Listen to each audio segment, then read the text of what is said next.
అన్న, పవన్ కళ్యాణ్ గారి పాలన, జగన్మోహన్ రెడ్డి పాలన, రెండు పాలనలో మీకు ఏ పాలన బాగా నచ్చింది? నాకు జగన్ గారి పాలన బాగా నచ్చింది. ఎందుకన్నా జగన్ పాలన? ఎందుకంటే ఈవెన్ చెప్పింది కొద్దిగా టైం పట్టినా కరోనా నుంచి ఈవెన్ 2 years లాక్డౌన్ పడ్డది. ఆ విషయంలో కూడా 100% అందరికి వ్యాక్సిన్ అందించిన ఆల్ ఓవర్ ఇండియా ఏది ఉందంటే కేవలం Andhra is the best top 1లో వచ్చింది. ఎందుకంటే అతను ఒక్కడే అంత హార్డ్ వర్క్ చేస్తే కానీ రాలే. ఆ టైంలో చంద్రబాబు సపోర్ట్ చేయలే, పవన్ కళ్యాణ్ సపోర్ట్ చేయలే, పైనుంచి డబ్బులు తిన్నారని మాట్లాడినారు అని జరిగినాయి. కానీ ఏ రోజు ఆయన తక్కువ కాలే, ఉన్న ఎమ్మెల్యేలతో మొత్తాన్ని నడిపించినాయి.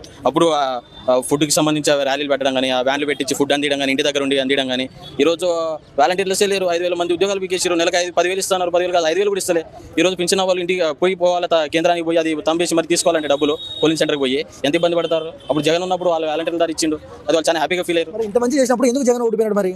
ఒకటన్నా ఓడిపోయారు అంటే కొన్ని సీట్లు తగ్గుతాయని మనం చెప్పొచ్చు. మరి 11 వచ్చినాయి అంటే అది కంపల్సరీ మిస్టేక్. ఇప్పుడు కేపాలుండు 11 ఓట్లు వాళ్ళ ఇంట్లో అయితే 4 ఓట్లే చూపిస్తుందంటే మిగతా ఓట్లు మిస్ అయిపోయినారు. సో ఏం జరిగినాయని మనకు తెలియదు. మరి 11 పడిపోయిందంటే కేతిరెడ్డి ఉండు, అతను ప్రతిరోజు 365 days ఇంటింటికి తిరిగి వర్క్ చేసిన వ్యక్తి. మనం అందరం కూడా